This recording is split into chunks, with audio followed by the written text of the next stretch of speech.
Hello friends, welcome to our channel.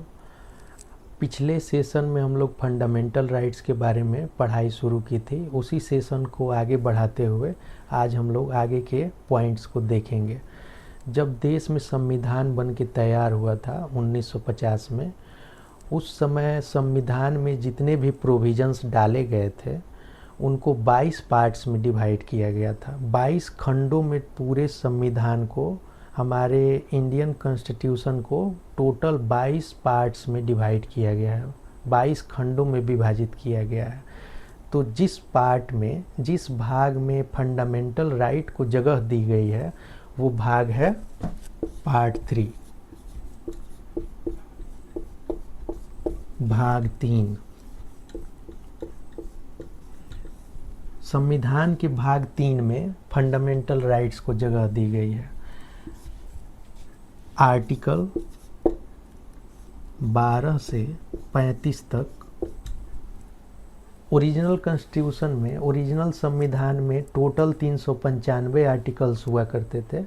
उनमें से article 12 से 35 तक जितने भी आर्टिकल्स हैं उनको पार्ट 3 में, भाग 3 में रखा गया था और ये सारे आर्टिकल्स फंडामेंटल राइट से रिलेटेड है। तीसरे पॉइंट पे आते हैं। हमारे कॉन्स्टिट्यूशन मेकर्स ने टोटल 60-65 देशों से के संविधानों से इंस्पिरेशन लेते हुए प्रोविजंस को हमारे संविधान में ऐड किया था। उस समय में हमारे देश में जो चुनौतियां थी उनसे निपटने के लिए और आने वाले फ्यूचर को देखते हुए जो भी प्रोविजंस उस समय सूटेबल लगे थे उनको संविधान सभा ने, कॉन्स्टिट्यूशन मेकर्स ने उस टाइम इंक्लूड किया था। उन्हीं में से एक फंडामेंटल राइट्स भी है जिसको यूएसए के बिल ऑफ राइट्स से इंस्पिरेशन लेते हुए हमारे संविधान सभा ने इसको हमारे संविधान, इंडियन कॉन्स्टिट्यूशन में जगह दी थी। Taken from, fundamental right is taken from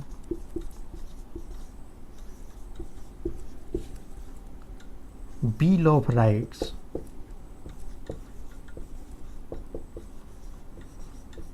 bill of rights of USA. American constitution से इंस्पिरेशन लेते हुए हमारे संविधान सभा ने फंडामेंटल राइट्स को इंडियन कॉन्स्टिट्यूशन में ऐड किया था। पार्ट 3 को मैग्ना कार्टा ऑफ इंडिया भी कहा जाता है। Magna carta of India.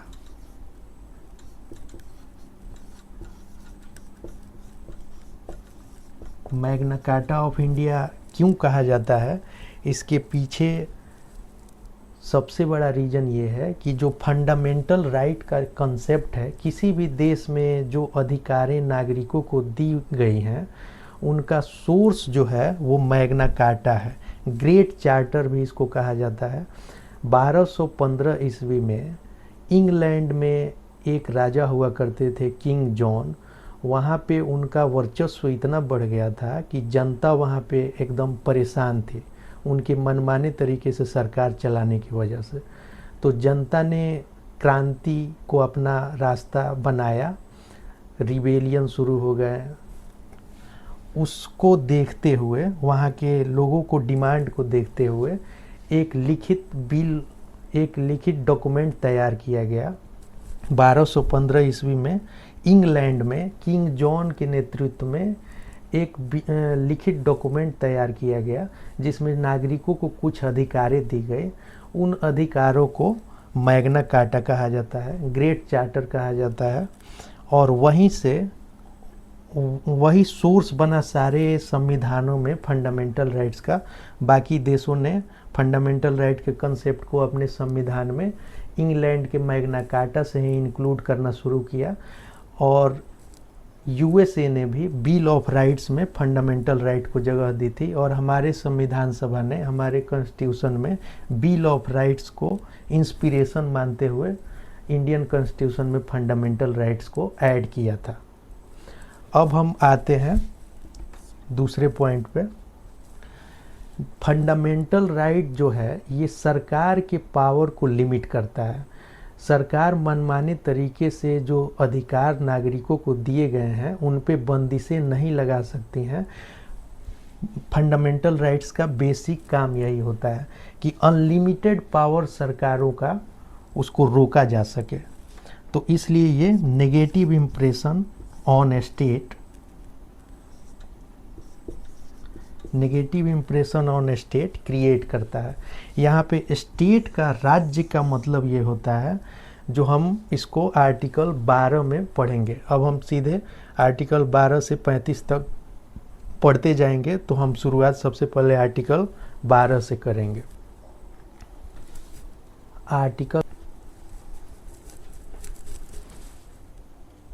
Fundamental rights का आर्टिकल 12 हमें स्टेट के बारे में बताता है कि स्टेट किसे कहते हैं। Define the term state, define the term state. राज्य का मतलब क्या होता है? राज्य का मतलब क्या होता है? फंडामेंटल राइट्स के आर्टिकल 12 में इस बात को बताया गया है कि राज्य किसे कहते हैं, क्योंकि जितने भी फंडामेंटल राइट्स संविधान में दिए गए हैं वो अधिकतर फंडामेंटल राइट्स स्टेट के खिलाफ हैं, स्टेट के सरकारों के पावर को कम करते हैं। इसीलिए पार्ट 3 में स्टेट का मतलब यहाँ पे है कि स्टेट का मतलब जो भी चीज़ें हम यहाँ पे लिखेंगे उसका संबंध सिर्फ पार्ट 3 से है, फंडामेंटल राइट से है। स्टेट का मतलब उसके बाहर नहीं है। पॉलिटिकल सेंस में अगर देखा जाए, पॉलिटिकल सेंस में स्टेट का मतलब क्या होता है? पॉलिटिकल सेंस में अगर हम देखें तो स्टेट का मतलब होता है कोई एक टेरिटोरी,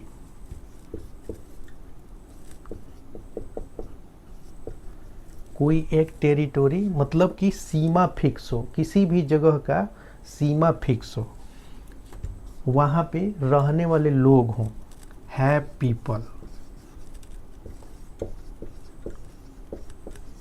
वहाँ रहने वाले उस निश्चित सीमा में रहने के लिए लोग अवेलेबल हों, वहाँ पे एक सरकार काम करती हो, हैव गवर्नमेंट।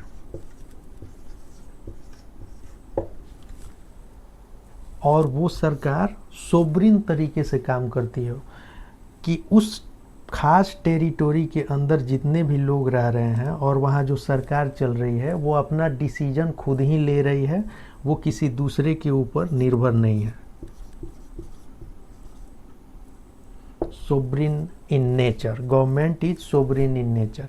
तो पॉलिटिकल साइंस में स्टेट का मतलब होता है किसी खास जगह पे उसके सीमा को बताया गया हो कि ये एक जगह है, वहाँ रहने वाले कुछ लोग हों, ग्रुप ऑफ पीपल्स हों, वहाँ एक अपना सरकार हो और वो सरकार सोवरिन हो जो अपना डिसीजन खुद ही ले सके। तो पॉलिटिकल साइंस में स्टेट का ये मतलब होता है। लेकिन आर्टिकल 12 में जो स्टेट का मतलब दिया गया है उसका संबंध सिर्फ पार्ट 3 फंडामेंटल राइट्स के ऊपर ही लागू होता है।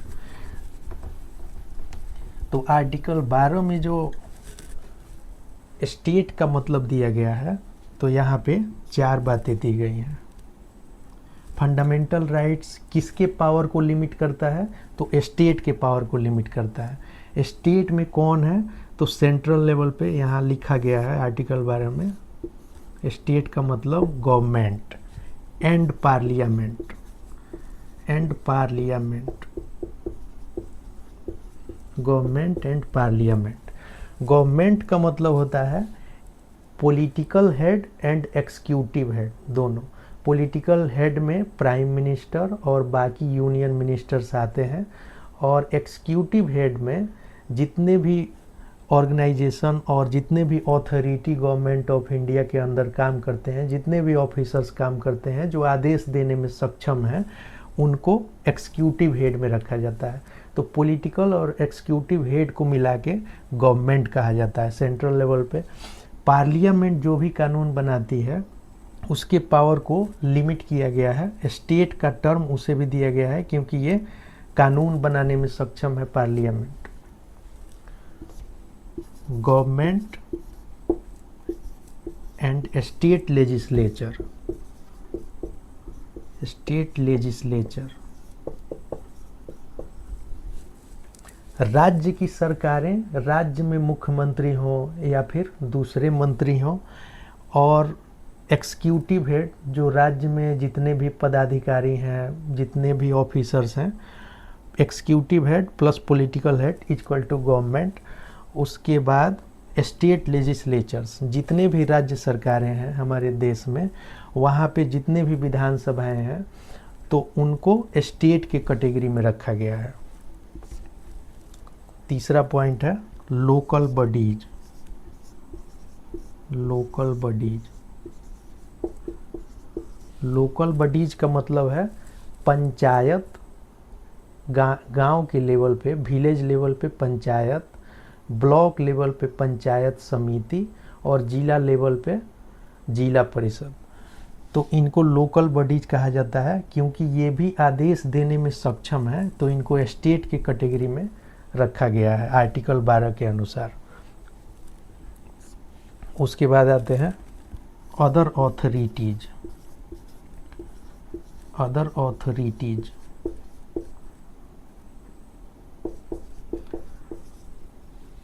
अदर ऑथोरिटीज में वो संस्थाएं आती हैं जो सरकार द्वारा फंड दिए जा रहे हों या फिर सरकार का कुछ हिस्सा उनमें हो, मतलब सरकार का कंट्रोल किसी भी तरीके से उन संस्थाओं पे हो, तो उनको स्टेट के कैटेगरी में रखा जाता है। जैसे पीएसयू,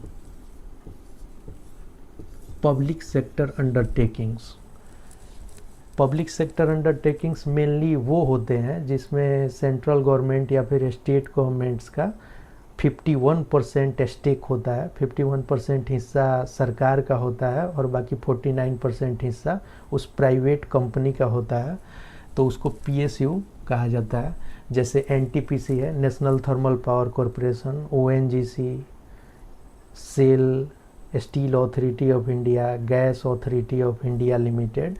तो इस तरीके के जो पीएसयू हैं उन पे भी आर्टिकल 12 लागू होता है। स्टेट का मतलब पीएसयू भी उसमें इंक्लूड है। या फिर कोई सरकार से फंड प्राप्त किया हुआ स्कूल है,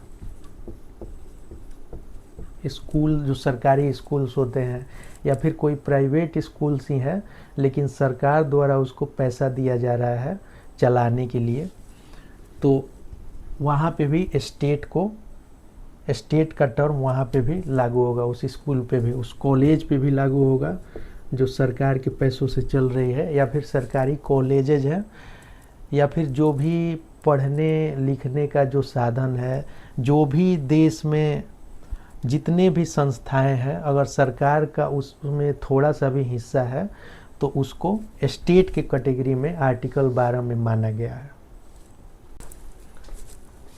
अदर ऑथोरिटीज में जुडिशियरी भी आती है। जुडिशियरी अगर एडमिनिस्ट्रेटिव कैपेसिटी में काम कर रही होती है तो वहाँ स्टेट का टर्म जुडिशियरी पे लागू होता है। एडमिनिस्ट्रेटिव कैपेसिटी का मतलब होता है कि केसेज की सुनवाई को छोड़ के, जुडिशियल कैपेसिटी को छोड़ के, मतलब केसेज की सुनवाई अगर जब कोर्ट कर रहा है तो उस कंडीशन में जुडिशियरी पे वहाँ पे स्टेट का टर्म लागू नहीं होता है। वहाँ पे जो कोर्ट द्वारा जो आदेश दिए जा रहे होंगे उसको रोका नहीं जा सकता है, उसको फंडामेंटल राइट का उल्लंघन नहीं माना जा सकता है। लेकिन अगर जुडिशियरी कोर्ट्स अगर एडमिनिस्ट्रेटिव और मैनेजेरियल रोल में अगर ऑर्डर देते हैं और ऐसा कोई ऑर्डर पास करते हैं जो फंडामेंटल राइट के खिलाफ होता है, तो वहाँ पे स्टेट का कैटेगरी जुडिशियरी पे लागू होता है और वहाँ पे जुडिशियरी को भी फंडामेंटल राइट का हनन करने से, उल्लंघन करने से रोका जाता है। अब एक चीज़ यहाँ पे हम देख रहे हैं कि प्राइवेट सेक्टर मिसिंग है। क्या सारे फंडामेंटल राइट का उल्लंघन होने पे सिर्फ गवर्नमेंट को ही दोषी बनाया जा सकता है, या फिर कोई प्राइवेट सेक्टर भी इसमें इंक्लूड हो सकता है? तो अदर ऑथोरिटीज का जो टर्म है, अदर ऑथोरिटीज का जो टर्म यहाँ पे आर्टिकल 12 में दिया गया है, ये एक बहुत ब्रॉड लेवल पर ये टर्म दिया गया है, इसको केस टू केस बेसिस पे कोर्ट, सुप्रीम कोर्ट और हाई कोर्ट इसको डिसाइड करते हैं कि किसी प्राइवेट संस्था में भी अगर कोई फंडामेंटल राइट का उल्लंघन हुआ है। अधिकतर फंडामेंटल राइट स्टेट के खिलाफ ही होते हैं, लेकिन कुछ फंडामेंटल राइट्स होते हैं जो प्राइवेट सेक्टर में भी अगर उसका हनन होता है, उसका उल्लंघन किया जाता है, तो उसमें अदर अथॉरिटीज़ में उसको स्टेट मानते हुए कोर्ट उस पर सुनवाई करता है।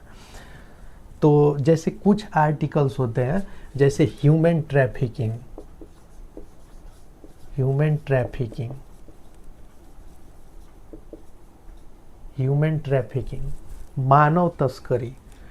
मानव तस्करी अगर कोई प्राइवेट संस्था हो या फिर देश में रहने वाला कोई भी व्यक्ति, संस्था, प्राइवेट संस्था हो या फिर गवर्नमेंट संस्था हो, अगर मानव तस्करी वो करता है तो फंडामेंटल राइट्स का उल्लंघन होता है और उसको स्टेट के कैटेगरी में मानते हुए उस पर कार्रवाई की जाती है। Bonded labour, bonded labour, bonded labour का मतलब है बंधुआ मजदूर, बंधुआ मजदूरी। बंधुआ मजदूरी अगर कोई व्यक्ति, कोई संस्था, कोई प्राइवेट संस्था, कोई सरकारी संस्था अगर बंधुआ मजदूरी किसी व्यक्ति से कराती है हमारे देश में, तो वहाँ पे अदर अथॉरिटीज़ के अंडर मानते हुए कोर्ट्स उस पर कार्रवाई करता है। तो वो प्राइवेट संस्था और किसी भी अथॉरिटी पे लागू होता है। जैसे अनटचेबिलिटी, अनटचेबिलिटी, छुआछूत। अगर कहीं प्राइवेट संस्था में भी छुआछूत आज के दिनों में भी अगर हो रहा है, तो वो जो विक्टिम है, जो परेशान व्यक्ति है, वो अदर अथॉरिटीज़ का सहारा लेते हुए कोर्ट से उसको डिसीजन सुनाया जाएगा और प्राइवेट सेक्टर पे भी वो फंडामेंटल राइट्स लागू होगा।